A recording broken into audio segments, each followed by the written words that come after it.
हिमाल online TV. विश्वभरिबाट हिमाल online television हेरिरहनुभएका हजुरहरू सम्पूर्णमा हार्दिक नमन गर्दछु। आजको हाम्रो कार्यक्रमको विशेष अतिथि हुनुहुन्छ इतिहासविद, लेखक, राजनीतिक चिन्तक, प्राध्यापक डाक्टर शास्त्रदत्त पन्त। आज म उहाँसँग विशेष गरी नेपालको वर्तमान राजनीति, पछिल्लो केही दिन यता राज संस्थाको सक्रियता, यसको सङ्केतको विषयमा विशेष कुराकानी गर्दैछु। डाक्टर साहब, स्वागत छ हजुरलाई। नमस्कार, धन्यवाद। भदौ 7 गते राजा ज्ञानेन्द्र शाहको भक्तपुरमा उपस्थिति रह्यो। निकै ठुलो सङ्ख्यामा त्यहाँ नेपाली जनताको सहभागिता देखियो। तपाईले निकै लामो समयदेखि नेपाल आज यो एउटा दुर्दशातर्फ फस्नुको कारण, नेपाल देश सङ्कटमा पर्नुको कारण नेपालमा राज संस्था नभएर नै हो। त्यसकारणले यदि नेपालमा राज संस्था नआउने हो भने त देशै रहँदैन भन्दै आइरहनु भएको छ। पछिल्लो समय राज संस्थाको माहौल एकाएक जसरी बढेको छ, तपाईँ विभिन्न व्यक्तित्वहरूसँग छलफलमा पनि हुनुहुन्छ, सूचना पनि राख्नुहुन्छ। यी कार्यक्रमहरू कुनै पूर्व तयारी अनुसार भइरहेको छ? नेपालमा अब राज संस्था फर्किने सम्भावना बढेको हो, अथवा भदौ 7 गते यता जसरी राजनीतिक घटनाक्रमहरू विकसित हुँदै गइरहेका छन्, के हो यसको अर्थ र सङ्केत के हो? विदेशीले बनाएका नारा लगाउने नेपाली नागरिकहरू जो कहिले इन्डिया गएर नेपाल विरोध अभियान थाले, जो कहिले जङ्गलमा बसेर नेपाल विरोधी अभियान थाले, तिनीहरूले जुन राजा विरोधी गतिविधि गरे, त्यो राजा विरोधी गतिविधिका नारा चाहिँ विदेशीका नारा बोकेर नेपाली एजेन्डाहरूले लिएर आएका थिए। विदेशी स्वार्थको लागि, विदेशीको लागि काम गर्थे दलाल नेता अथवा तलबी काम गर्ने नेता थिए। यी तीनटै दलका नेता हुन्। यी तीनटै दलका एमाले, कांग्रेस, माओवादी यी तीनटै दलका नेताले चाहिँ यो काम गर्थे। त्यसमा मात्रता माथि होला। माओवादी 100% होला भने नेपाली कांग्रेस 80% होला, एमाले 60% होला। तर विदेशीको काम पैसा नखाने र काम नगर्ने कोही पनि छैनन्। जसले राजनीति गर्ने भनेको ग्रासरुटमा गएर जनतालाई देश कसरी बनाउने, देशलाई अगाडि कसरी बढाउने भन्ने जनताले गर्नुपर्ने जिम्मेवारीको चेतना बढाउनुको सट्टा जनतामा गएर यी विदेशीले बनाएको नारा जनताको कान कानमा फुकेर यस्तो बनाइदिए कि कतिपय त गएका चुनावहरूको नारालाई हेर्नुहुन्छ भने जनतालाई चाहिँ राज संस्था नभए भने हरेक व्यक्तिले 3 बिघा जग्गा र एउटा बङ्गलो पाउँछ, त्यति राजाले चाहिँ ओगटेर राखेको सम्पत्ति छ त्यसमा भन्ने समेतको कुरा घर घरमा गएर यी दलाली एजेन्टका सदस्य बन्ने पार्टीका नेताहरूले चाहिँ भ्रम फैलाए देशभरि। हजुर। जुन भ्रम फैलाएछ त्यो भ्रमको कारणले चाहिँ एकचोटि विदेशीको बलमा, विदेशीको हिसाबमा गएर केही मान्छेले राजा मुर्दाबाद भन्ने त्यो भन्ने मान्छे त खाली डाइरेक्ट पैसा खाएको त्यो 1% पपुलेसनमा पनि छैन होला। त्यो 2-4 हजार मान्छे जुन विदेशीको पैसा खाएर गरेका थिए तिनीहरूले गरेका हुन्।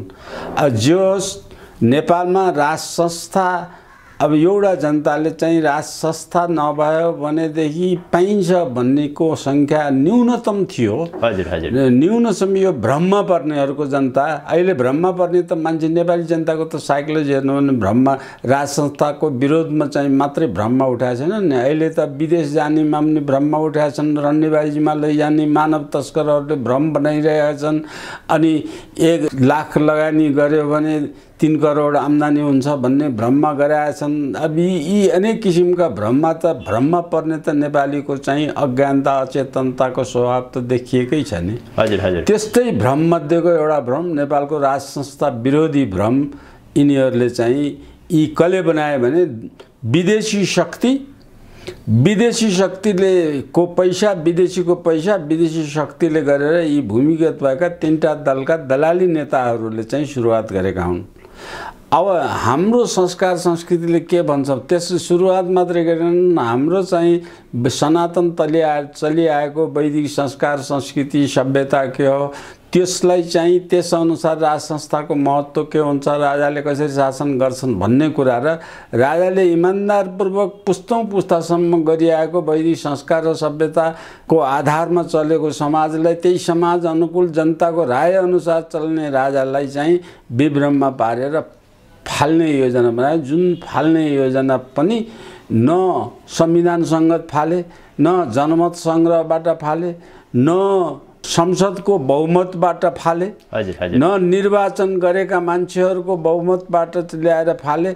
यो त षड्यन्त्र, यो षड्यन्त्रबाट नेपालले दुईटा ठुला दुःख नेपालको षड्यन्त्रबाट भएछ। तपाईँलाई चाहिँ याद गराउँछु, एउटा षड्यन्त्रबाट नेपालको भूक्षेत्र महाकाली नदीदेखि पश्चिमको भूभाग चाहिँ जुन त्यो तत्कालीन कम्पनी सरकारले लियो नेपालबाट छिनेर, त्यो पनि कुनै विधि विधान सङ्गत र न युद्धबाट लडेर जितेको, न विधि विधान सङ्गत अनुसार ट्रिटीबाट लिएको, त्यो छलछाम र षड्यन्त्रबाट त्यो भूभाग चाहिँ कम्पनी सरकारले इन्डियामा लगेको हो।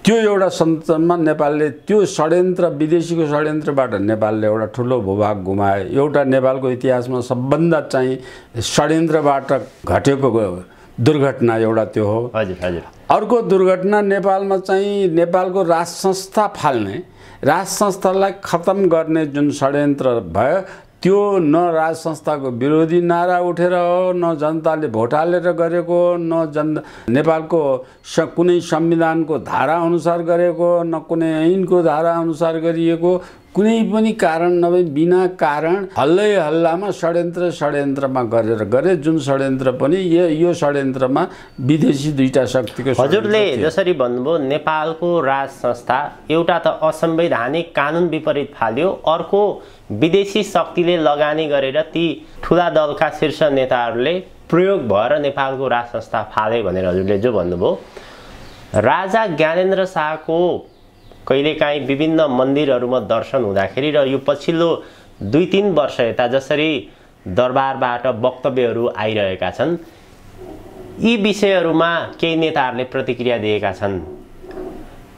नेपाली जनताले निरङ्कुश राज संस्था फाले, अहिले जसरी राजा ज्ञानेन्द्र शाह सक्रिय हुन खोजेका छन्, यदि यसरी सक्रिय हुने हो भने नेपाली जनताले एउटा मानवताको हिसाबले राजा ज्ञानेन्द्र शाहलाई अथवा अहिलेको राजदरबारलाई नेपालमा बास दिएको छ, यहाँबाट लखेड्छौँ हामी विदेश खेद्छौँ सम्मको प्रतिक्रिया दिन्छन्। यो तपाईँले एउटा मान्छेले भन्यो भनेर नारा हुँदैन कि। हजुर हजुर। अब एउटा व्यक्ति त लागेछ नि, पैसा खाएर बसेको एउटा व्यक्ति होइन। मेरो ख्यालमा चाहिँ 10-8 हजार मान्छे छन् नेपालमा जो विदेशी पैसाले बिकेका। अब त्यसरी बिकेका मध्येका पार्टीका नेताहरू प्राय धेरै छन्। अब ती व्यक्तिले भने भन्दैमा नेपाली जनताले भनेको नेपाली जनताको आवाज हो भन्ने कुरा छैन। यसलाई तपाईँको जवाफलाई म यसरी दिन्छु, नेपालमा प्रचण्ड लगायत, केपी ओली लगायत, शेरबहादुर लगायत नाङ्गै एउटा पनि सुरक्षा गार्ड नलिएर एक्लै चाहिँ नेपालभरि हिँडुन्, पब्लिक ट्रान्सपोर्टबाट हिँडुन्, बसबाट हिँडुन्, ट्याक्सीबाट हिँडुन्, डेली ट्राभल गर्ने ठाउँमा चाहिँ एक्लै हिँडुन्। ती हिँड्न सके भने ती हिँड्ने जनताले कति मन पराउँछन् र यो तपाईँले भनेको नारा जनताले मानेका हुन् भन्ने कुरा ती एक्लै हिँडेर हिँडुन्। भक्तपुरमा राजा ज्ञानेन्द्र गएको घटना हेर्नुहोस्, या चाहिँ मोरङ सुनसरीमा गएको हेर्नुहोस्, चाहे सुदूरपश्चिममा गएको, जहाँ जहाँ जनताले बोलाएर गएछन्, राजा गएको घटनामा हेर्नुहोस्, राजा जनताको मागमा एक्लै गएछन्। राजा कहीँ पनि जनता सुरक्षा गार्डको घेरो हालेर ठुलो घेराबन्दी गरेर आएछन्, राजा एक्लै गएछन्, सुरक्षित छन्। राजाको सुरक्षा जनताले गरेको छ। राजा जसरी आज एक्लै खुला रूपमा हिँडिरहनु भएको छ बिना सुरक्षा, आजको दिनमा कुनै पनि नेता नेपालमा त्यसरी एक्लै हिँड्न सक्दैन। देखाउन् न। एउटा इतिहासमा एक्लै हिँडेको भनेको अहिले गृहमन्त्री एकचोटि पब्लिक ट्रान्सपोर्टमा हिँडेको, त्यो नेपाली मिडियाको हेडलाइन बन्यो ठुलो। त्यो पनि अहिले जस्तो अशान्ति नभएको बेलामा हजुर हजुर अब त्यो चाहिँ नेपालको इतिहासमा छ। यति त कि नेपालमा त सरकारी गाडी नै चल्ने होइन, दलीय व्यवस्था, जनताको प्रतिनिधि भनेको सरकारी गाडी गाड्ने होइन, पब्लिक ट्रान्सपोर्टबाट हिँड्नुपर्छ, बसबाट हिँड्नुपर्छ, नेपालको रेल भएको ठाउँमा रेलबाट हिँड्नुपर्छ, यी नभएको ठाउँमा हवाईजहाजबाट पनि कम हिँड्नुपर्छ, जानै नहुने जहाँ अर्को साधन छैन त्यसमा मात्रै हवाईजहाज, किनभने त्यो खर्चिलो हुन्छ, राज्यको कोषबाट खाने हिसाबले सांसद भएका दलका नेता सबै। अहिले त गाडी नै निजी गाडी चाड्नुपर्ने, गाडी पनि एउटा गाडी हो भने 3टा 4वटा 5वटा लस्कर गाडी बनाउनु पर्ने, त्यसमा सयौं सुरक्षा गार्डहरूलाई ल्याउनु पर्ने, उर्दी जाहेर गर्नुपर्ने, काठमाडौँ खाली गरेर राष्ट्रपति बन्ने मान्छे काठमाडौँ खाली गरेर चाहिँ सडकै खाली गरेर हिँड्नुपर्ने, यस किसिमका राजनीति माहौलमा हिँड्ने मान्छेहरू यी सामन्ती हुन्, यी शोषक हुन् कि राजा शोषक हुन्? राजा सामन्त हुन्। राजा सामन्त भन्ने मान्छे व्यक्तिले सामन्त र शोषणको अर्थै नबुझेको व्यक्ति हो। नेपालका राजनीति पिँढीमा राजनीति खेमामा गएका मान्छे सबै अल्प ज्ञान भएका, मूढ मनोदशा भएका, लुटेर खाने प्रवृत्ति भएका अनि ठगेर खाने बेइमान भएका मान्छेहरूले यस्तो कुरा भन्छन्। यो कुरा चाहिँ जनताले प्रमाणित गरेका छन्। राजा गएको ठाउँमा कति जनताको माझमा कुनै चाहिँ सुरक्षा नलिइकन, कुनै बुलेट प्रुफ गाडी नचढिकन, अरबौं गाडी नचढिकन यस किसिमको हिसाबले चाहिँ गएको राजालाई चाहिँ सामन्त शोषक भन्ने, जो चाहिँ सत्तामा बसेर चाहिँ भ्रष्टाचारीलाई उन्मुक्ति दिने अनि अन्यायलाई, राजा महेन्द्रको कुरा घटना तपाईँलाई थाहा छ। राजा महेन्द्रको ससुरालाई सुप्रिम कोर्टले हराउँदाखेरि राजा महेन्द्रले त्यो हराउने न्यायाधीशले सही न्याय दियो भनेर त्यसलाई त्यस बेलाको अवस्थामा पुरस्कार, खाममा पैसा हालेर पुरस्कार धन्यवाद भनेर राजालाई न्याय दियो। त्यो राजा सामन्त शोषक हुने। अब अहिले चाहिँ न्यायालयलाई प्रभावमा पारेर चाहिँ यो भ्रष्टाचार विरोधी काम गर्ने प्रहरीलाई सरुवा गर्ने सामन्त नहुने। यो चाहिँ अहिले न्यायाधीशलाई चाहिँ जो न्यायाधीश सही न्याय दिएको मान्छेलाई लौ मार्नलाई यसले त न्याय चाहिँ सही दियो भने त हामी फस्छौँ भनेर न्यायाधीशलाई सरुवा गरिदिने, अर्को दुर्गम ठाउँमा दण्ड स्वरूप गरिदिने। जो मान्छेले चाहिँ मरेका मान्छेको भोट हालेर चुनाव जितेर आएछ त्यसलाई मन्त्री बनाउने। अब यस किसिमका राजनीतिक माहौल लथालिङ्ग गर्ने, हत्यारा, सामूहिक हत्यारा गर्ने, हत्यारालाई चाहिँ जेलमुक्त गर्ने, अनि सोझा सिधा इमान्दार रिस उठेको मान्छेलाई फटिङ काम गरेर जेल हाल्ने, यी अहिलेका सामन्त हुन् कि शोषक हुन् कि त्यो राजालाई सामन्त शोषक भन्ने? भनेपछि यिनीहरू अहिलेका 3टा दलका विशेष गरी पार्टीका अध्यक्षहरू सामन्ती हुन्। उनीहरू सामन्ती हुन्, शोषक हुन्, फटा हुन्। अझ सामन्ती भने यिनीहरू त मेरो भाषामा भन्नुहुन्छ भने त यिनीहरू दानव, दैत्य, राक्षस, असुर हुन्। यिनीहरूमा मानवीयताको गुण पनि छैन। दानवी गुण छ, असुरी गुण छ, राक्षसी गुण छ। यस किसिमका अमानवीय काम गर्ने मान्छे सायद पृथ्वीमै हुँदैनन्। तपाईँले यसो भनिरहँदाखेरि राजा ज्ञानेन्द्र शाहको भक्तपुरमा भदौ 7 गते जुन प्रकारको उपस्थिति रह्यो, नेपाली नागरिकले जसरी साथ दिए, अहिले राज संस्थाको विषयमा जुन प्रकारको चर्चा परिचर्चा माहौलहरू निर्माण भइरहेको छ, यो सन्दर्भमा 2 पटक प्रधानमन्त्री भइसकेका एमालेका अध्यक्ष केपी शर्मा ओलीले राजा ज्ञानेन्द्रले 2-4 हजार मान्छे बटुलेर भक्तपुरमा जात्रा गर्न थाले। नेवारी दाजुभाइहरू त्यहाँ छक्क परे। अब त्यहाँ भक्तपुरमा त बिस्केट जात्रा हुन्थ्यो, नेवारीहरूको अरू जात्रा हुन्थ्यो, राजा ज्ञानेन्द्रले के जात्रा देखाएका हुन्, एउटा कुरो। अर्को कुरो, यो देश राजा ज्ञानेन्द्रको अथवा राजाहरूको मामलाबाट ल्याएको देश होइन, ससुरालीबाट ल्याएको दाइजो होइन, त्यसो भने केपी शर्मा ओलीले।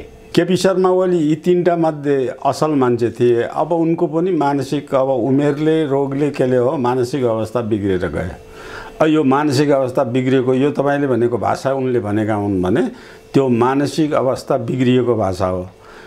भक्तपुर कम्युनिस्टहरूको गढ भएको, भक्तपुरका कम्युनिस्ट, भक्तपुरे कम्युनिस्ट भनेर जुन प्रचलित छ, तिनीहरूले बरु सही बुझे। त्यहाँ कम्युनिस्ट भएका मान्छे भन्नेहरूले पनि राज संस्था अनिवार्य आवश्यकता हो भनेर पहिलो महसुस त्यहाँ गरेको देखियो। देशभरिमा यो माहौल छ। हजुर हजुर केपी ओलीलाई ढुङ्गा हान्न थालेका छन्। यस्तो बोल्दै गएपछि अब यिनीहरू हिँड्न सक्दैन। केपी ओलीलाई पूर्वाञ्चल जाँदा खालि कोही ढुङ्गा हाने, त्यो ढुङ्गा हानेको पनि राजा समर्थकहरूले ढुङ्गा हाने भने, जबकि केपी ओलीलाई ढुङ्गा हानेको त्यहाँको चाहिँ जातीय राज्य चाहिन्छ भन्नेहरूलाई केपी ओलीले चाहिँ 2/3 बहुमतले प्राकृतिक नियमअनुसार कोशी प्रदेश भनेर नामाकरण गर्ने केपी ओलीको पार्टीको थियो। त्यसको विरोधमा उठेका चाहिँ माओवादी जातीय राज्य चाहिन्छ भन्ने त माओवादी सोचका मान्छे हुन्। ती माओवादी सोचका पनि क्रिस्चियन सोसाइटीका मान्छेले पैसा दिएर भड्काएका मान्छे हुन्। ती मान्छेहरूले विरोध गरेका हुन् केपी ओलीलाई। त्यो विरोध पनि केपी ओलीले राजावादीहरूले मलाई ढुङ्गा हाने भनेर त्यस बेला पनि बोलेका थिए। किन केपी शर्मा ओलीको यो विगत 3 वर्ष यताको घटनाक्रमहरू हेर्ने हो भने यो पछिल्लो पटक केपी शर्मा ओली प्रधानमन्त्री हुँदाखेरि उनले जसरी 2 पटक संसद विघटन गरे, कांग्रेस, माओवादी, मधेसवादी दलहरू अथवा एमाले बाहेकका दलहरूले वास्तवमा केपी शर्मा ओली भने त राजावादी हुन्, हिजो यिनले गणतन्त्रको विरोध गर्थे, बैलगाडा चढेर अमेरिका पुगिँदैन भन्थे, यिनले नेपालमा निरङ्कुशता फर्काउँछन्, यिनी ज्ञानेन्द्र शाहसँग नजिक छन्, अरू दलहरूले त्यसरी व्याख्या गरे।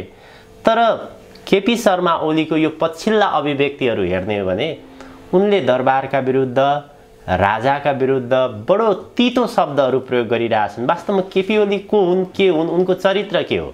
चरित्र हो त्यो। यो कुरा सबैलाई थाहा भएको छ। मैले के मेरो मुखबाट किन बोलाउनुहुन्छ? चरित्र के हो, कसरी चाहिँ झापाकाण्ड भयो, कसरी मान्छे मारिए, त्यो चरित्र अहिले मात्र हेर्नुहुन्छ भने त्यहाँ मार्ने मान्छेको सम्पत्ति, झापामा चाहिँ मार्ने सम्पत्ति धेरै भएको हुनाले मारेको भन्ने केपी ओलीको पार्टी, केपी ओली लगायतका मान्छेहरूले जुन झापा विद्रोह गरे, त्यो झापा विद्रोह गरेकाले धेरै सम्पत्ति भएर, घर ठुलो भएर, खेतबारी धेरै भएर गरेका हुन् भनेर मारिएको भन्ने जत्थाको बिचमा बसेछन्।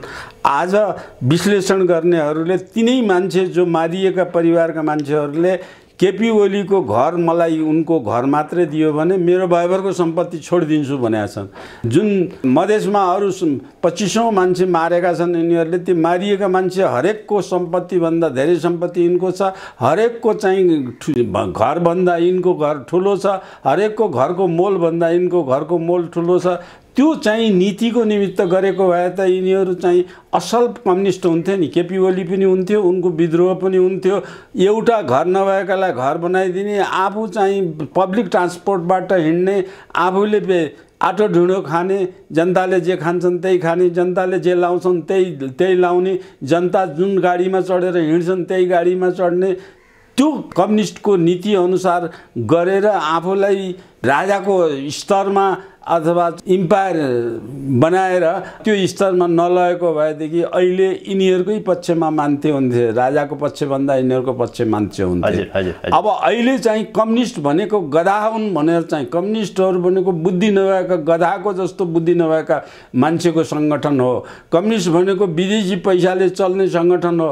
कम्युनिस्ट भनेको चाहिँ लैमा हिँड्ने मान्छेको सङ्गठन हो, लुटेर खानेको भन्ने जनभावना बढेको छ। जुन त्यही जनभावना बढेको जनभावनाले केपी ओली लखेटिएछन्, प्रचण्ड पनि लखेटिन्छन्, शेरबहादुर पनि लखेटिन्छन्, सबै पार्टीका चाहिँ लखेटिन्छन्।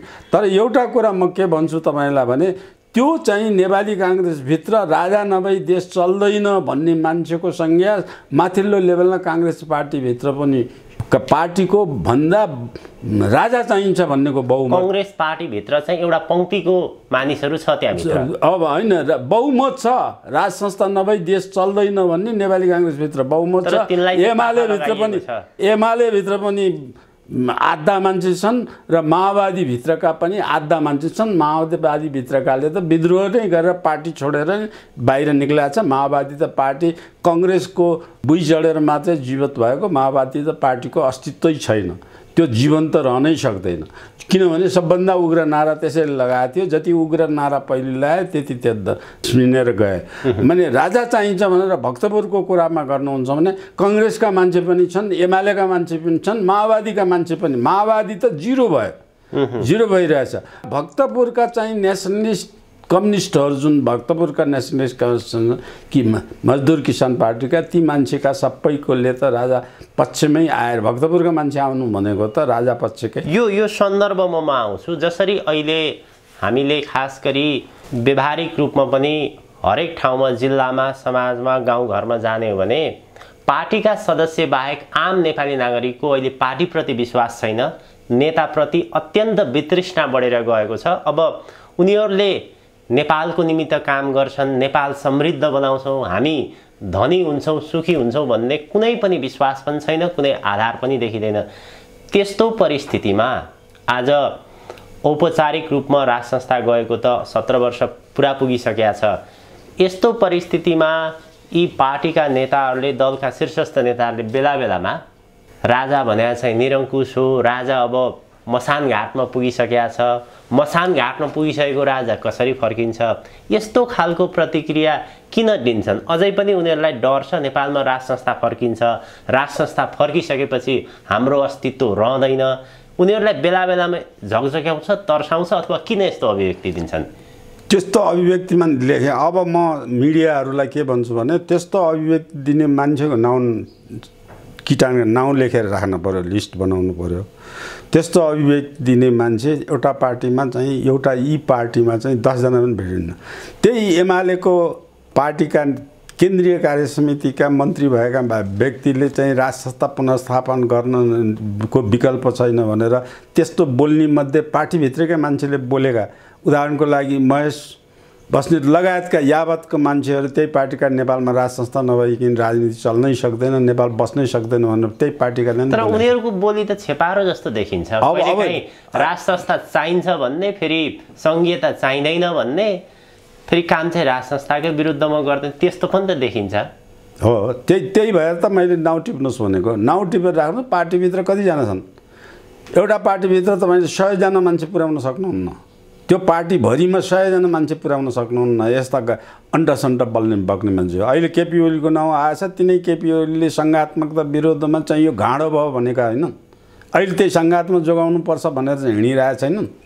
प्रचण्डको नाउँ लिनुहोस्, कुन घन्टामा बेग्ला बेग्लै बोलेर हिँडेको छ। अनि त्यस्ता मान्छेको पताएर मिडियाले तिनको खबर हुने, सत्य बोल्ने, हाम्रो जस्तो इतिहास कोट्याएर सत्य बोलेर यथार्थ बोल्नेहरूको मान्छेको मिडिया कभरेज नहुने, तिनका लेख नछाप्ने, तिनका विचार प्रकाशित नगर्ने, तिनले लेखेका किताबको विश्लेषण नगर्ने, लुकाइदिने, दबाइदिने। अब यी मिडिया पनि ती पार्टीका झोले छन् कैयौँ मिडियाहरू। ती विदेशी मिसनरिजहरूका पैसा खाएर बसेका मिडियाहरू छन्। बिग हाउस भन्ने त जम्मै चाहिँ बिग कन्ट्रीका पैसा खाएर बसेका छन्। मिसनरिजका पैसा खाएर बस्ने त भारे भोरे पनि छन् नि। त्यो यो किसिमको जब निहित स्वार्थको लागि, विदेशी पैसाको लागि, एउटा मोटरसाइकल किन्नको लागि, एउटा गाडी किन्नको लागि, एउटा घर बनाएर बस्नको, आफ्नो घर किन्नको लागि मिडिया बिक्छन्। त्यो मिडियाहरूले यस्ता कुरालाई हाइलाइट गर्छन्, सत्य कुरा लुकाइदिन्छन्। भनेपछि यस्ता प्रकारका कुनै नेताले व्यक्तिगत रूपमा भनेका कुराहरूलाई खास त्यसको महत्त्व हुँदैन, महत्त्व हामीले दिनु हुँदैन। किन महत्त्व के भनेदेखि त्यो कुराको देशको जनताको कति पर्सेन्टले त्यो कुरालाई स्वीकार्छन्, त्यसले मात्र महत्त्व हुन्छ। त चुनावमा भोट हाल्दाखेरि चाहिँ त्यो चुनाव जस्तै भयो क्या। अहिले चुनावमा चाहिँ म पार्लियामेन्टको मेम्बर भनेको छ, कति मतले भोट ल्याएर चाहिँ पार्लियामेन्टको मेम्बर भयो भन्दाखेरि 15,000 भोट ल्याएर चाहिँ खसेको भोट कति थियो भने 1.5 लाख थियो, 3 लाख थियो। हजुर हजुर। अनि 1.5 लाख खसेको भोट थियो, 15,000ले जितेर म आए पार्लियामेन्टको, म जनताको प्रतिनिधि हुन्छ। चुनाव प्रक्रिया यिनले बनाएका कानुनका प्रक्रिया हेर्नु, कानुनको प्रक्रियामा जनप्रतिनिधि हुनाले त्यो जनताको टोटल निर्वाचन क्षेत्र छ भने टोटल निर्वाचन क्षेत्रका जनसङ्ख्याको बहुमत भोट पाएको हुनुपर्छ, अथवा खसेको भोटको 51% भोट नआइकन जनताको प्रतिनिधि नभएको मान्नुपर्छ। अब अहिले आएर 5% भोट लिएर आएर जनप्रतिनिधि हुने, म जनताको प्रतिनिधि हुँ भन्ने, अनि त्यसैले 10 करोड चाहिँ घुस राज्यबाट लिएर जेमा भोट हाल्न भन्छ त्यसैमा भोट हालेर, अनि चाहिँ सबै राजनीतिक कुराहरू, राजनीतिक घटनाक्रमहरू यो एउटा भ्रमको खेती चलिरहेको छ। त्यो भ्रमको खेती गरेर यहाँ लुटतन्त्र चलिरहेछ। हो, त्यो सही हो। तपाईले भनेको बल्ल सही कुरा त्यही हो। अब त्यसो भए भक्तपुरमा भदौ 7 गते जुन प्रकारको कार्यक्रम भयो, राजा ज्ञानेन्द्र शाहको त्यहाँ उपस्थिति रह्यो। अब भक्तपुर जिल्लालाई कसरी चिनिन्छ भने नारायण मान बिजुक्छे, जो नेमकिपा नेपाल मजदुर किसान पार्टीका अध्यक्ष हुन्। नेपालमा कोही कम्युनिस्ट छ भने उनै नारायण मान बिजुक्छे हुन्। असली कम्युनिस्ट भने चाहिँ उनै एकजना मात्र हुन् जसले व्यावहारिक रूपमा त्यहाँ कार्यान्वयन गरेका छन्, आफूलाई कम्युनिस्टकै धारमा राखेर काम गरेका छन्। तिनै नारायण मान बिजुक्छेको जिल्ला क्षेत्रमा जसरी त्यहाँ कार्यक्रम भयो, अब के भनिन्छ भने भक्तपुर जिल्लामा नारायण मान बिजुक्छेको अनुमति बिना त्यहाँ एउटा पात पनि हल्लिँदैन। अब नारायण मान बिजुक्छे भने त कम्युनिस्ट नेता, जुन प्रकारको त्यहाँ कार्यक्रम, नेवारी समुदायको उपस्थिति, माहौल, हर्षोल्लास जे देखियो, यो सामान्य घटना होइन। यो बीचमा कुनै एउटा राम्रै खालको परिस्थिति निर्माण भइरहेको छ। अब भक्तपुरपछि ललितपुर जिल्लाको पाटनमा कार्यक्रम छ, सँगसँगै अब देशैभरि यस्ता कार्यक्रमहरू निर्माण हुन्छन् भनेर केही सूचनाहरू बाहिर आइरहेका छन्। के थियो यो कार्यक्रम? साँच्चै अब यो कार्यक्रमले अथवा 7 गतेको कार्यक्रम पश्चात नेपालमा राज संस्था फर्किने सम्भावना प्रबल बन्दै गएको हो अथवा के छ? यो राज संस्था नभइकन अहिलेको अवस्थामा राज संस्था नभइकन वैदिक संस्कार सभ्यता नै जोगिँदैन। वैदिक संस्कार सभ्यता नभइकन हाम्रो स्मुथ चलेर आएको, हजारौं वर्ष चलेर आएको सामाजिक व्यवस्था विचलन हुन्छ। त्यो सामाजिक व्यवस्था विचलन भयो भने वेश्यावृत्ति बढ्छ, रन्डीबाजी बढ्छ, बलात्कार बढ्छ, चोरी बढ्छ, ठगी बढ्छ, बेइमानी बढ्छ, लुटतन्त्र बढ्छ, भ्रष्टाचार बढ्छ, अनेक खालका भ्रष्टाचार। भ्रष्टाचार भनेको खाली पैसा मात्रै होइन, चरित्र, मानिसको स्वभाव, चरित्र विचलन हुन्छ। अनि नैतिक मान्छे भनेको कोही पनि पाइँदैन। भौतिक उपभोक्तावादी सोच यी पार्टीहरूले यो विचार लागेको, भौतिक उपभोक्तावादी सोच, विदेशीलाई पोस्ने र विदेशीको पोसेको पैसाबाट आफ्नो चाहिँ जान परिवारलाई पुस्तासम्म महासामन्त बनाउने, महासामन्त बनाएर बस्नुहुने, खाने लाउने पाउने वातावरण बनाउने। यो चाहिँ हरेक कुरा धनमा बेच्ने, तपाईँ हरेक कुरा धनमा बेच्ने गर्ने यिनीहरूको शासन गरेको। शासनको विश्लेषण गऱ्यौँ भने म धेरै अर्थतन्त्रको कुरासित आउँछ, आयात निर्यात गर्ने कुरासँग आउँछ, रोजगारसँग, रोजगारका कुरासित आउँछ, नैतिकताको कुरासित आउँछ, चरित्रवान समाज बना बिग्रिएको कुरासँग आउँछ, महँगीको कुरासँग आउँछ, उद्योग धन्दा कल कारखानाबाट आत्मनिर्भर हुने कि नहुने भन्ने कुरामा आउँछ। तमाम कुरा, सबै कुराको भैभरको क्षेत्र सबै बिगारेको छ। हजुर। अब यो यिनीहरूको किन बिगार्यो भने राज संस्था नभएर, अब नेपाली जनताले बुझ्यो राज संस्था नभएर यिनीहरूले राज संस्था एउटा संस्था मात्रै भएर यिनीहरू नै शासनमा बसेको भए पनि यिनीहरूले यस्तो लुटतन्त्र, यस्तो बदमासी, अनैतिक काम गर्नलाई आँट गर्ने थिएन। राज संस्था मात्रै भएर चुप्प नारायटीमा बसेको राज संस्था, केही काम नगरेर अधिकारविहीन राज संस्था बनाएर राखेको भए पनि त्यो राज संस्थाको जुन प्रवाह हुन्छ नि, त्यो वैदिक संस्कारको राजाको दैवी प्रवाह जुन हुन्छ, त्यो प्रवाह करेन्टले चाहिँ जसरी वेबसाइटको साउन्डको करेन्ट आएर साउन्ड क्याच गर्छ नि मोबाइलहरूमा, त्यस्तै त्यो राजाको प्रभावबाट राज्यमा यस्तो विकार विकृति हुने नै थिएन। मैले जुन प्रश्न यहाँले राखेँ, जस्तै राज संस्थाको माहौल, राजाको सक्रियता जसरी बढ्दै गएको छ, यो अहिलेको गणतन्त्रमा यी नेताहरूले काम गर्न नसकेर, इमान्दारिता नदेखाएर, नैतिकता नदेखाएर देश यस्तो परिस्थिति भएर जनताको तहबाट राजा भन्ने शब्द उल्लेख भएको हो कि अथवा कुनै योजना अनुसार नै कार्यक्रमहरू अगाडि बढिरहेछन्? राजाले मलाई राजा बनाऊ भनेर राजा हिँडेको होइन।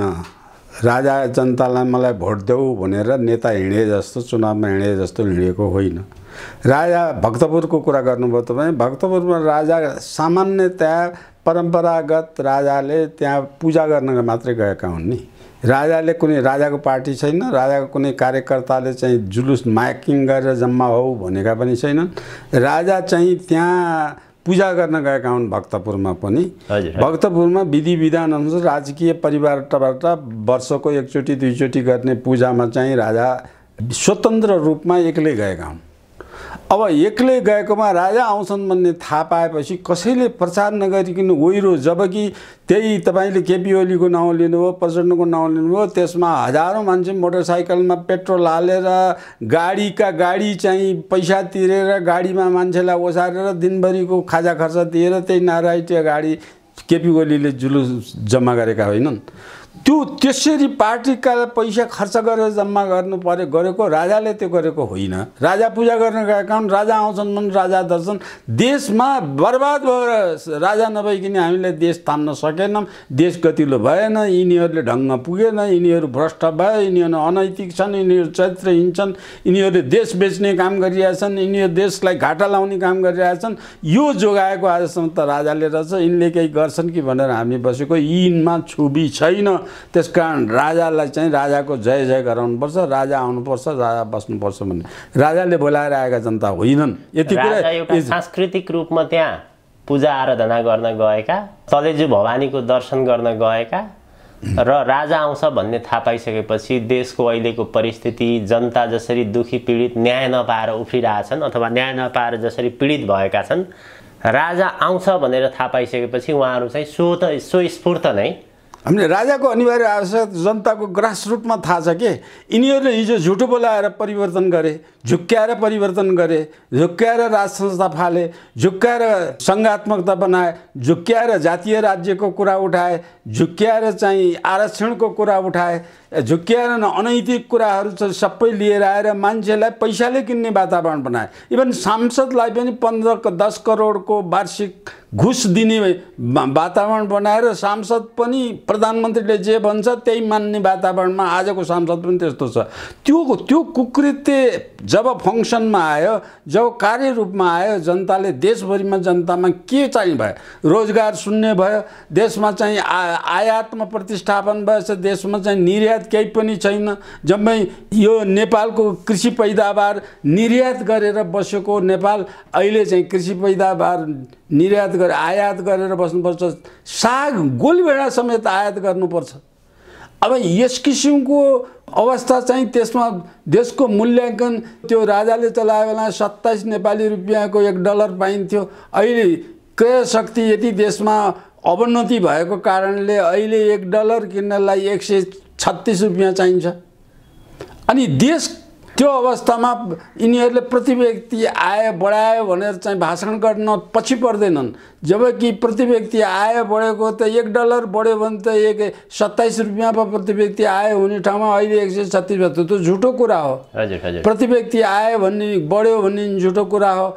अनि त्यसपछि आयात निर्यातका कुरा पनि सबै झुटो कुरा हुन्। यो किसिमको चाहिँ मूल्य अब यहाँ हामी आर्थिक उन्नति गरेका छौँ भन्ने कुराको झुटो कुरा, यी सबै कारणहरूले सबै झुटो कुरा बोलेर जनतालाई कति देर झुटोमा चाहिँ बोलेर राख्ने, यो चाहिँ झुटो कुरा हो भन्ने कुरा मैले तपाईँले भन्नुभयो अघि भक्तपुर मात्रै, भक्तपुरको नेमकेपाका नेता मात्रै एउटा असल कम्युनिस्ट हुन्, अरू कोही कम्युनिस्ट छैनन् भन्ने कुरा, यो सत्य तपाईँले बोल्नुभयो, त्यो सत्य एनालाइसिस हो। अब त्यो असल कम्युनिस्टको शिक्षा पाएका हुनाले त्यहाँका मान्छेले राज संस्था नभई हुँदै रहन्छ, यिनीहरूको हातबाट भएन। यो चाहिँ त्यो राजा जसको हजारौँ वर्षदेखि राजकाज चलाउने सिप छ, त्यसको वंशको राज संस्थालाई फालेर हिजो चाहिँ चोरेको, ठगेको, भैँसी गोठालो भएको, गाई गोठालो भएको, गोठालोको बुद्धि भएको, नपढेको, पढेको पनि चोरेर लेखेर पास भएको, त्यस किसिमका लट्ठक मान्छेहरू आएर एकाएक राजकाज चलाउन सिप हुन्छ? त्यो त सिप पनि छैन। त्यो उहाँहरुमा क्षमता योग्यता केही पनि देखिएन। अब लोकसेवा आयोगबाट हामी प्राइमेरी 1 क्लासदेखि पढ्दै गएर 20औं जात पास गरेर ब्याचलरसम्म मास्टर डिग्री गरेर पढेर लिएर आएर भएका युनिभर्सिटीका नेताहरूलाई तिनलाई झोले बनाउने, यी राजनीति लम्फूहरूको झोले भन्ने युनिभर्सिटी हिजोको वैदिक संस्कारको कुरा के हो भने त ती त पण्डित हुन्, युनिभर्सिटीमा पढाउने प्रोफेसरहरू भन्ने त पण्डित हुन्, ऋषि हुन्, तपस्वी हुन्, मुनि हुन्। तिनका खुट्टामा राजनीतिका मान्छे, राजनीति गर्ने मान्छेले त खुट्टा ढोक गर्न जाने संस्कार, हामी त्यो संस्कारका मान्छे। आज यिनको विकारको प्रतिवृत्ति त्यहाँ नगई खाना नपाउने अवस्था बनाइदिएर ती पण्डितहरू, युनिभर्सिटीका पण्डितहरू, देशका पण्डितहरूलाई खान बाध्य बनाइदिएर तिनको चोर डाकाहरूको पछाडि नलागिकन खान बाध्य नबनाइदिनु गरेर अहिले चाहिँ देशभरिका शिक्षकको हडताल गरेका छन्। शिक्षक हडताल यहाँ चाहिँ उत्रेर जुन आए त्यो अवस्था हेर्नुहोस् त। यी नेताको गुरु हुन् कि यी नेताका नोकर हुन्? नोकर जस्तो बनाए त। नोकर जस्तो होइन, नोकरै बनाएछ। पार्टीको मेम्बर बनाएछ, पार्टीको पछाडि लाएर हिँड्ने बनाएछ। अनि त्यो वातावरणको विरुद्धमा जनआक्रोश छ। जनआक्रोश गुरु शिक्षक चाहिँ कस्तो पार्टीको झोला बोक्ने, नेताको चाहिँ नोकर बन्ने शिक्षकहरूको बुद्धि, गुरुहरूको बुद्धि चाहिँ कस्तो हो त त्यसो भए? होइन, त्यो बुद्धि त यिनै फडाले बनाइदिए नि। बाध्यता छ त्यसभित्र। त्यो चिज त सरुवा नचाहेको त कसलाई शिक्षक गुरु भने त सत्यलाई सत्य, गलतलाई गलत भन्न सक्नुपर्ने होइन र? हो। किन भन्न सकेनन्? त्यो राज संस्था वैदिक शासन पद्धति गएर, राज संस्था गएर, वैदिक शासन पद्धतिको आचार गएर, वैदिक संस्कार गएर, वैदिक सभ्यता गएर, नेपालको चरित्रहीन मान्छेहरूको हातमा सत्ता गएर, अनैतिक मान्छेको हातमा सत्ता गएर, नास्तिक मान्छेको हातमा सत्ता गएर, भ्रष्ट मान्छेको हातमा सत्ता गएर, यस्ता मान्छेको हातमा सत्ता गयो जसको देशको धर्म हुँदैन, मानिसको धर्म हुँदैन, त्यसमा नैतिकता हुँदैन, चोरेर खाए पनि भयो, लुटेर खाए पनि भयो, ठगेर खाए पनि भयो। यतिसम्म यिनीहरू त यी माओवादीको यतिसम्म चाहिँ स्वास्नी र आमामा केही फरक हुने, त्यो पनि स्वास्नी मोज गर्ने हो, त्यो आमा पनि मोज गर्ने हो भन्नेसम्मको शिक्षा पाएका छन्। क्रिया गरेर केही पनि हुन्न भनेर चाहिँ क्रिया गर्नेलाई माओवादीहरूले टाउको क्रिया गर्नेलाई क्रिया गरेर ठाउँमा गएर टाउको काटेर गिँडेर पठाएछन्। पत्रकारहरू अहिले पछाडि लाएर हिँडेका छन्, किनभने हाम्रो पछाडि लाएन भने तिमीलाई जिउँदै गाड्छौँ भनेर कैयौँ पत्रकारलाई जिउँदै खाल्टो खनेर नमरेको पत्रकारलाई क्यामेरासहित उसको फोटोकपी सहित खाल्टो खनेर गाडेर पुरेका छन्। अनि त्यसको पछाडि लाग्ने मान्छे, त्यसको पछाडि लाग्ने जनता खाली लुटेर खान बाहेक अरू कारणले त गरेका छैन। लुटेर खाने ईश्वर छैन, धर्मला छैन, पाप छैन, स्वर्ग छैन, नरक छैन, मरेर पुनर्जन्म हुँदैन। जसको लुटेर खाए नि भयो, जसलाई स्वास्नी बनाए नि भयो, जसलाई बलात्कार गरे पनि भयो, जसको बल उसैको धन भने जस्तो जिसका लाठी उसका भैँस भन्ने हिन्दीमा उखान छ। त्यो शासन व्यवस्था अहिले छ। टकासेर भाजी टकासर खाजा अन्ध नगरीका चौपट राजाको शासन व्यवस्था आजको शासन व्यवस्था हो। त्यो व्यवस्थाबाट तङ खाएर आएको मान्छेले हाम्रो जल्दो बल्दो राज संस्था भएको अवस्थामा जल्दो बल्दो देशलाई शान्तिमय सुखमय जनताको पक्षमा काम गर्ने हुने वैदिक राजा, राज संस्था भने सबै राजा होइन, वैदिक राजामा त्यो गुण हुन्छ भन्ने कुरा अब सचेत जनताले बुझ्न थाले र जनता आफै उद्वेग भएर आएका हुन्। राजाले त म चाहन्छु भनेर एउटा पनि कुरा मैलेसँग अहिलेसम्म त सुनेको छैन। राजालाई भन्छ राजा आऊ देश बचाऊ त जनताले भन्न थाले। अब देशमा अहिले जसरी राज संस्थाका कुराहरू, प्रसङ्गहरू, विचारहरू सञ्चार माध्यममा आउन थालेका छन्, यहाँ आफै पनि पञ्चायत व्यवस्थामा प्रशासनको क्षेत्रबाट योगदान गर्नुभएको छ, यहाँको अनुभव छ। पुराना मानिसहरू हिजो पञ्चायत शासनमै हुर्केका, पढे लेखेका अथवा जीवन व्यतीत गरेका मानिसहरूले के भन्छन् भने नेपालमा जसरी राज संस्था गयो त्यसको प्रमुख कारण भने चाहिँ राजाका वरिपरि बस्ने मानिसहरू, उनीहरूकै कारणले नेपालमा राज संस्था गयो। अब उनीहरूको शब्दमा भन्ने भने पञ्चेहरूले नै नेपालको राज संस्था विस्थापित गरे त्यसो भन्छन् नि, त्यो कारणले गएको हो। त्यो कारणले गएकै भन्न त भनेन, त्यो कारण मध्येको एउटा कारण पञ्चेहरू भने चाहिँ को हुन् खास गरी? अब त्यो पञ्चेहरू भन्ने त उनीहरूलाई सोध्नुहोस् कि यो मैले भनेको त पञ्चायती व्यवस्थाको शासन चलाउनेहरूलाई पञ्चे भनेका होलान्। उनीहरूले फाल्या हुन् राजा? होइन, राजा फाल्ने माहौलमा चाहिँ उनीहरूलाई लागेको उनीहरूले राजा फालेका हुन् म भन्दिनँ। म के भन्छु भने पञ्चेहरूलाई पनि यिनै दलकाहरूले चाहिँ यसरी बिगारेर लिएर गए। त्यो त्यसबेला शासन गर्नेमा उनीहरूको अवगुण के हो भने त्यस पञ्चायती शासनकालमा राजाको गुण गाएर अथवा राजाको पक्षधर भएर राजाको पञ्चायती शासन व्यवस्थामा शासनमा मन्त्री भएका, सांसद भएका, त्यसबेलामा कर्मचारी सचिव सहसचिव भएका, अञ्चलाधीशहरू भएका, राजदूतहरू भएका, राजनीतिक नियुक्ति पाएका दशौं हजार मान्छे छन् नि, ती दशौं हजार मान्छे चाहिँ यिनीहरूको यस्तो झुटो अहिलेका दलभित्रको नाता आएर झुटो नाता आएर तिनीहरू सबै एकजुट भएर लागेको भए यस्तो अवस्था ल्याउनै नदिएर राजस्थान जान्थिएन, हिन्दू अधिराज्य जान्थिएन, नेपालमा सुशासन निरन्तरता हुन्थ्यो। यस्तो गलत शासन गर्नेहरूमा चाहिँ ती चुप्प बसेकोमा विरोध हो कि तपाईँले भनेको कुरा, ती चुपचाप बस्नु हुँदैन थियो। ती त्यत्तिका दशौं हजार मान्छेले नेतृत्व गरेर यो जे हिजो थियो जे थियो त्यसको खराब हटाएर असल मान्छे बनाउनलाई त्यसको विरोध तपाईँले भनेको कुरामा त्यही किन चुपचाप बस्यो भन्ने कुरा उनीहरूलाई सोध्नु। उनीहरूलाई यी नेताहरूले पर्गेले यी नेताहरूले चाहिँ ल्याएर गरे, भ्रष्टहरूलाई खरिद बिक्री भए, उहाँहरू पनि पैसा बिक्री भएर त गए नि, ती सबै बिक्री भएर गए। चुप लाएर बसे, जो घरमा लाएर चुप लाएर बसेका छन्, घरमा लाएर चुप लाएर बस्नुपर्ने अवस्था होइन कि। ती त्यसरी उठेका मान्छे सबै एकजुट भएर एक ठाउँमा आउँथ्यो। नआएको आलोचना हो तपाईँले जुन प्रश्न गर्नुभयो, त्यो नआएर चुपचाप बसेर यिनीहरूले मनपरी गर्दाखेरि पनि चुपचाप बस्ने वातावरण जुन बनाए, त्यो वातावरणको विरोध हो। ती अञ्चलाधीश कतिजना छन् नेपालमा, अझै जिउँदै होलान्, कहाँ छन्? त्यस बेलाको अख्तियार दुरुपयोगका मान्छे कहाँ छन्? त्यस बेलाका न्यायाधीश कहाँ छन्? त्यस बेलाका मुख्य सचिवहरू कहाँ छन्? त्यस बेलाका सचिवहरू कहाँ छन्?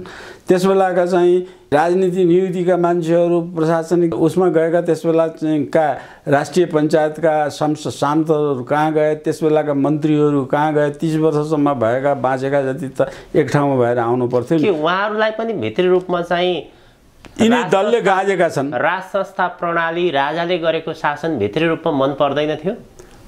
होइन, त्यसो त होइन। त्यो कुनै कुरा व्यक्तिगत स्वार्थको लागि मन नपर्ने थियो होला, व्यक्तिगत स्वार्थको लागि मन नपर्ने थियो होला। त्यो कुरा त बोल्न पाइन्थ्यो नि त। पञ्चायत व्यवस्थामा अहिले जस्तो बोल्नै नपाइने त थिएन नि। अहिले त बोल्न त पाइन्छ, गाली गर्न पाइन्छ। म अहिले बोलिरहेको छु, तर म बोलेँ भनेदेखि बोल्न पाइन्छ भनेर मलाई बोल्न दिने, तर मेरा जरा किला काट्छन् के बाहिरबाट। त दलका जसको विरोधमा बोल्यो त्यसले जरा किला काट्ने, कुनै अवसर नदिने, कुनै उनीहरूले दमन गर्न सक्ने जति ठाउँमा छ त्यसमा कानुन मिचेर पनि दमन गर्ने किसिमको यो षड्यन्त्रात्मक कैँची चलाउन्। भ्यालु दिँदैनन् उनीहरूको विचारलाई बोक्नेलाई मात्र। होइन, भ्यालु मात्र दिँदैन, पाएको ठाउँमा कैँची लगाएर खुट्टा काट्ने, हात काट्ने, आँखा काट्ने, रौँ काट्ने, मुख काट्ने, विचार काट्ने, कुनै ठाउँमा अगाडि बढ्न दिने। पायो भनेदेखि कैयौँ मान्छे जसरी चाहिँ रहले नेपालमा मुसलमानहरू 9वटा मुसलमानको नेता मार्यो, त्यसरी अहिले सिंह त्यहाँ क्यानाडामा बसेको इन्डियन मूलको क्यानाडियन नागरिकलाई जसरी रहले मार्यो भनेर क्यानाडाले आवाज उठायो,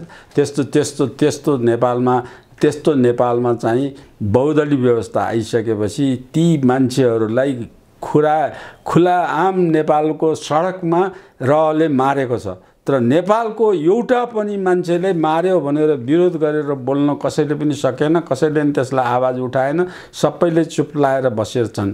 त्यो चुप लाएर बस्ने वातावरण यिनी विदेशी दलालको राजनीति, विदेशीको तिनकै पैसाबाट राजनीति गर्ने सत्तामा बसेको कारणले नेपाली जनता मारिएका छन्। त्यो मार्ने क्रममा तपाईँमाथि पनि आउन सक्छ, म माथि पनि आउन सक्छ, को माथि पनि आउन सक्छ।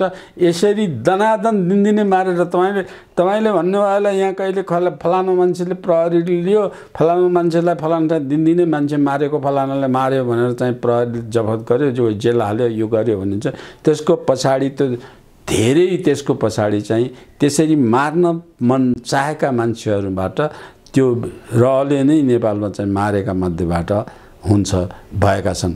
त्यो तपाईँले चाहिँ यसका फेरस्ती बनाउन सक्नुहुन्छ, लिस्ट बनाउन सक्नुहुन्छ। नेपालमा 9 जना मुसलमानका नेताहरू मारिएका छन्। हजुर। अब त्यस्तै त्यो मुसलमानको नेतालाई पाकिस्तान मुसलमान भयो कि पाकिस्तान समर्थक हुन्छ भन्ने रहेको एउटा साइकोलोजी छ।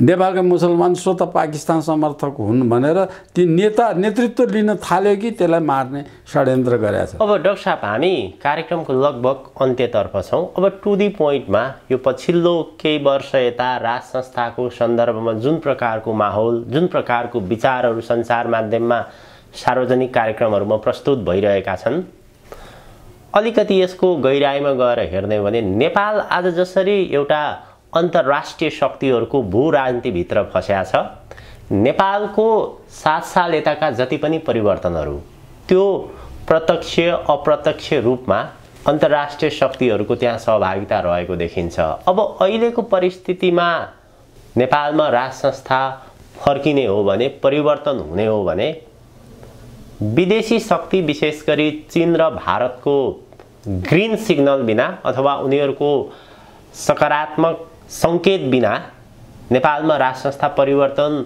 राज संस्था फर्किन सम्भव छ के छ? यो तपाईको भनेको मतलब विदेशी शक्ति जसले राज संस्था फाले तिनैले राज संस्था ल्याइदिए मात्रै आउँछ भन्ने तपाईको आशय भयो? होइन, कुनै न कुनै रूपमा उनीहरूको जस्तै अब नेपालमा राज संस्था फाल्या त र सीआईएले भन्छन् होइन। यो परिस्थितिमा अहिले जुन प्रकारको माहौल नेपाल त तपाईँ हामीले देखेका छौँ, यो अन्तर्राष्ट्रिय शक्तिहरूको भूराजनीतिभित्र फसिसकेका छ। चीनको पनि इन्ट्रेस्ट छ, भारतको पनि इन्ट्रेस्ट छ, अमेरिकाको पनि इन्ट्रेस्ट छ, रुसको पनि इन्ट्रेस्ट छ। यस्तो परिस्थितिमा राज संस्था ती शक्तिहरूको चासो बिना आउँछ भन्न खोजेँ मैले। आउँछ, ती शक्तिलाई चाहिँदैन, ती शक्तिको चासो बिना आउँछ। यदि मिडियाले दलहरू त नै बिक्री भएका छन्, बिक्री भएका नभएका दल पनि बाँकी छन् नि। ती दलहरू ग्रासरुट लेभलमा गएर घर घरै गएर जसरी माओवादीको नाउँ बनाएर इन्डियाले चाहिँ राजा फाल्ने बेलामा काठमाडौँमा आन्दोलन गर्नलाई हरेक घरमा गएर 2 जना मान्छे घरबाट पठाइदेऊ, होइन भने तिम्रो छोराको खैरियत छैन म टुक्रो भनेर खल्तीमा राखेको पेस्तोल माओवादीले देखाएर जम्मा गरेर लिएर आएको। त्यसैले राज संस्था ल्याएको भनेर तेस्रो आन्दोलन भनेर यिनीहरू जुन बनाएका छन् त्यो कुरा चाहिँ अब बिक्री भएका बिकाउका भाडाका सेनाको रूपमा आएको थियो राजा फाल्ने अवस्थामा। अहिले उठेको कुरा चाहिँ जनता भुक्तभोगी भएर अन्यायमा परेर अनैतिक काम कुरामा परेर अब हामीलाई देशमा राज संस्था चाहिने रहेछ र अहिले यो विदेशी ल्याएको यो संविधान पनि भारी भयो। यो संविधान पनि होइन, सङ्घात्मक पनि होइन, अनि धर्मनिरपेक्ष पनि होइन। त्यसो हुनाले हिन्दू अधिराज्यको संस्कारभित्र चाहिँ विदेशी संस्कारलाई फाल्नलाई चाहिँ जनता उठ्नुपर्छ भन्ने जनतामा यो आवाज आएछ। तर यो आवाज बोकेका नेपालका दल, नेपालका मिडिया, नेपालका शिक्षक जबसम्म नेपालका घर घरमा गएर यो सत्य कुरा बुझाउन सक्दैनन् तबसम्म त्यो कुरा बुझाउन नसकेसम्म विदेशीको दबदबा रहिरहेछ। तपाईले नेपालमा बिक्री नभएका राजनीतिक दलहरू भन्नुभयो नि, केही छन् भन्नुभयो नि, कोही छन् र त्यस्ता नेपालमा बिक्री नभएका राजनीतिक दलहरू? पैसा बिना त दल कसरी चल्छ अहिले?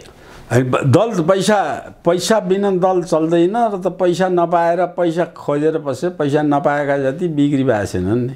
नपाएका दलमा लगानी गर्न बिना रिटर्न, बिना प्रतिफल आज कोही पनि मानिसहरू लगानी गर्न तयार छैनन्। नेपालीको चरित्र त्यस्तो भइसकेको छ। कसरी चल्छ दलमा पैसा बिना दल चल्ने अवस्था भयो। अब दल भनेकै कुनै न कुनै शक्तिले पैसा दिएपछि बल्ल चल्ने भयो। हैन, दलीय व्यवस्था भनेको पैसा दिएर चल्ने सिस्टम होइन। त्यो जुन बेलायतबाट देखेर विश्वभरि चाहिँ दलीय व्यवस्था चल्यो, त्यो पैसाबाट चलेको होइन। पैसाबाट चलेको रूपमा अफ्रिकाका केही कन्ट्रीमा चाहिँ सायद एसियामा भन्नुहुन्छ भने पैसाबाट दल चलेको नेपालको इतिहासमा पहिलोपटक यही अहिलेकै व्यवस्था। पैसा यो 72 सालको संविधान पछाडि अहिलेको संविधान जुन चाहिँ लागू भएछ त्यो संविधानले उत्पादन गरेका मान्छेहरू मात्रै पैसा नभइकन चलेका होइनन्। त्यो बन्नुको कारण पनि के हो भन्दाखेरि यी विदेशी शक्तिले चाहिँ उठाएका हुन्। नेपालमा राजा फाल्देऊ, नेपालमा हिन्दू राष्ट्र हटाइदेऊ। दुईटा विदेशी शक्तिले दुईटा एजेन्डा लिएर, नीति स्वार्थ लिएर आए। त्यो फाल्ने बनाउनको निमित्त पैसा दिने भए, त्यही पैसाले दल चलाउनलाई, दललाई बलियो बनाउन त्यही विदेशी पैसाले आए। न त त्यस्तो नभएको ठाउँमा जापानमा विदेशी पैसाले जापानका दल चल्छन् र विदेशी पैसाले अमेरिकाका दल चल्छन् र विदेशी पैसाले बेलायतका दल छन्। इभन इन्डियामा पनि विदेशी पैसाकोले त्यति चल्दैन। अब त्यहाँ र यहाँ त तुलना गर्न सक्ने अवस्थै रहेन। त्यहाँ पनि जस्तै अब अमेरिकामा गणतन्त्र छ, इन्डियामा नै पनि गणतन्त्र छ, तर तुलनात्मक रूपमा हेर्ने हो भने त त्यहाँ विकास भएका छ, यहाँका जनताभन्दा धेरै सुख पाएका छन्। त्यहाँ चाहिँ विदेशी पैसाले पैसा लुटेर पैसा खर्च गरेर भोट किन्ने सिस्टम नभएका ठाउँमा आएको होला। दलीय व्यवस्था ठिक भनेर भन्न सकिन्छ। दलीय व्यवस्था भनेको पैसाले चल्ने होइन। तपाईँ कुनै दलको पनि तपाईँ सिद्धान्त हेरेर दलमा लाग्ने हो। यसको यो सिद्धान्त ठिक हो भनेर हेरेर लाग्ने हो। सिद्धान्त दलको सिद्धान्तमा व्यक्ति लाग्छ, सिद्धान्त हेरेर पैसा हेरेर दलले पैसा मलाई दिन्छ, दलले मलाई जागिर दिन्छ, दलले मलाई चाहिँ पद दिन्छ, दलले मलाई चाहिँ लुटेर खान दिन्छ, दलले मलाई मान्छे मार्नलाई चाहिँ मार्यो भने पनि बचाइदिन्छ, जेलबाट मुक्त गरिदिन्छ भन्ने भावना, त्यो यस्तो भावनाको दल नेपालमा मात्रै पहिलो पटक त्यस्तो प्रकारको सिद्धान्त बोकेको अहिलेका नेपालका दल मानिसहरू त त्रेतायुगमा मात्र सम्भव होला। अहिले कलियुगमा त वाक्य पुरा गर्न दिनुहोस् न, मलाई वाक्य पुरा गर्न दिनुहोस्। यो नेपालमा आएको नेपालको मात्रै रोग हो। यो अरू ठाउँको अरू देशको रोग होइन, यो नेपालको मात्रै रोग हो। यो रोग तपाईँले भन्नुभयो जस्तै CIA र रले सिर्जना गरेको रोग हो। CIA र रले यहाँ लगानी प्रशस्त लगानी गरेको यस कारणले त्यो पैसाले छलबल भएर हरेक पार्टीले चाहिँ त्यो किनेका यी तीनटा दलले त विदेशी पैसाले गरे, अरूले चाहिँ विदेशी पैसा पाएको छैनन्। अरू या त पाउने आशा राखेका छन् भने ती पतन हुन्छन्। जसले विदेशी पैसा हामीले पाएपछि हामी पनि चुनाव जित्छौँ भने ती पतन हुन्छन्। जुन दलले दलीय राजनीतिको हिसाबमा दल भनेको भिन्न विचार हो, अर्को सिद्धान्त भिन्न विचार हो। मैले माथि डाँडा पोखरीको पानी ल्याएर जनतालाई पानी खुवाउँछु भन्ने विचार राख्ने एउटा दल छ भने, होइन मैले तल खोलाको पानी पम्पिङ गरेर लिएर आएर डाँडा पोखराका गाउँलाई पानी खुवाउँछु भन्ने अर्को दल, भिन्न सिद्धान्त भयो। त्यो सिद्धान्त भिन्न हुने आधारको, तर दुवैको काम त के हो भन्दा डाँडा पोखराका गाउँका मानिसलाई पानी खुवाउनु हो। पानी खुवाउने सिद्धान्त दुईटैको मिले पनि पानी खुवाउने ल्याउने चाहिँ बाटो बेग्लै बेग्लै भएको हुनाले त्यसलाई दल भनेको हो, दल त्यस विचारको हो। तर यहाँ त्यो काम नगर्ने दल चाहिँ त फलानालाई मारेर आउने, मेरो पार्टीले त्यो पार्टीको विरोध गर्ने, फलानालाई मारेर आइसकेपछि फलानाको धन, घरको धन लुटेर लिएर आऊ, फलानाको गर्दन मोडेर आऊ, त्यसपछि जेलमा पर्नबाट बचाइदिने मेरो काम भयो, तिम्रो छोराछोरीलाई पढाइदिने मेरो काम भयो भनेर लुटेको धन त्यहाँ बाँड्ने नेपालको पार्टीको सिस्टम यस्तो किसिमको सिस्टममा भयो। त्यस हुनाले पार्टी भनेको, पार्टी सिद्धान्त जुन देशमा पार्टी चल्दैन त्यो देशमा पार्टी व्यवस्था असफल हुन्छ।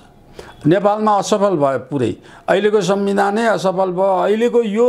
अहिले पछिल्लो चरणको राष्ट्रपतिले गरेका निर्णय हेर्नुहोस्, जम्मै अमानवीय छन्, जम्मै असंवैधानिक छन्।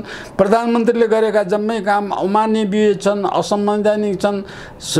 प्रतिपक्षले संसद विघटन गरेर के अरे संसद चाहिँ अवरुद्ध गरेर कामै गर्न नदिने, एउटा सेसनमा एउटा कानुन पनि पास नहुने बनाउने, त्यो पनि संविधान विरोधी, नैतिकता विपरीत, चरित्र विपरीत, बलको राजनीति मुडे बलले राजनीति गरेर यसको हामीले निष्कर्षमा भन्नु पर्दाखेरि यिनीहरू आफै पतन हुन्छन्। अब यिनीहरू आफै पतन हुन्छन् मात्रै होइन, पतन बनाउन जनता उठेन, जनता बाँच्दैन। जो लाचार कमजोर जनता छ, त्यो योग्य भएको लाचार कमजोर र हवाईजहाज तिर्न सक्ने पुँजी भएको मान्छे विदेश गइसक्यो। यो बाटो उपयोग भएर विदेश गएको नेपालको टोटल जनशक्तिको 1/3 जनता विदेशमा गएछ। हरेक 3 जना मान्छे मध्ये 1 जना मान्छे विदेश गएछ। अनि ती त भागेर गए। यो अन्याय अत्याचार सहेर बस्न सक्दैन भनेर पलायनवादी भए। जो यहाँ नेपालमा बसेका छन्, अब नेपालमा भएको 3 खण्डको 2 खण्ड मान्छे नेपालमा छन्। 2 खण्ड मान्छे 1 खण्ड त अशक्त अपाङ्ग बुढाखाडा केटाकेटी मात्रै छन्, आइमाई हातखुट्टा नचल्ने लुला लङ्गडा मात्रै छन्। अब 1 खण्ड मान्छे छन् जो यस्तै ढाँटको राजनीति गरेर दुनियाँलाई ठगेर त्यही विदेशमा गएर कमाएर आएको पैसालाई पनि दुरुपयोग गरेर लडेर खाने यो पार्टीभित्र चाहिँ 1/3 मान्छे यसरी बसेका छन्। यो मान्छेलाई सजग हुने वातावरण बनाएनन् भने, यी मान्छेले सजग हुने वातावरण आफै निष्क्रिय बनाएनन् भने यो संविधान मात्रै जाँदैन, पार्टी सिस्टम मात्रै जाँदैन, यो मुलुकको स्वतन्त्रता र सार्वभौम शक्ति पनि जान्छ पनि रहन्न। स्वतन्त्र सार्वभौम नरहने अवस्थामा गएको अवस्थामा जोगाउनको लागि अब जनता भक्तपुरमा जसरी जम्मा भए, देशभरि 75 जिल्लामा यसरी जम्मा हुनुपर्छ। 75 जिल्लामा भक्तपुरको जस्तो अभियान चलाउनुपर्छ नेपाली जनता। यो बाँचेकाहरूले यदि तिनका छोराछोरीलाई विदेशमा गएकालाई फर्काएर विदेशमा कमाए जति नेपालमै कमाउन चाहने हो भने विदेशमा गएका जतिलाई नेपालमा चाहिँ फर्काउन चाहने हो भने, वैदिक संस्कार र सभ्यतालाई जोगाउन चाहने हो भने, हाम्रो नीति र चरित्रलाई जोगाएर चाहिँ गर्ने चाहने हो भने एकजुट भएर भक्तपुरमा म यो आह्वान गर्छु। भक्तपुरमा जसरी राजा गएको बेला भक्तपुरे जति जम्मै एक ठाउँमा आए, अब 77 जिल्लामा चाहिँ नेपाली जनताहरू एकजुटमा आएर यहाँको नेपालको शासकीय राजनीतिक दलको विरुद्धमा खडा हुनै पर्छ।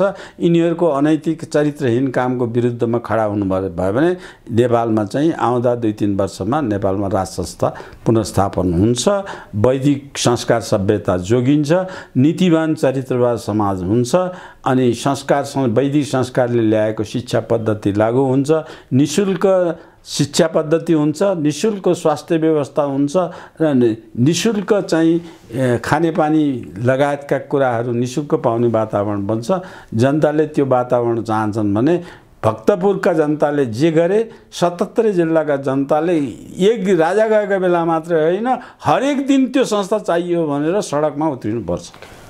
हस् डाक्टर साहब, आजको हजुरको अत्यन्त महत्त्वपूर्ण समय र महत्त्वपूर्ण विचारप्रति धेरै धेरै आभार प्रकट गर्दछु। हस्, धन्यवाद।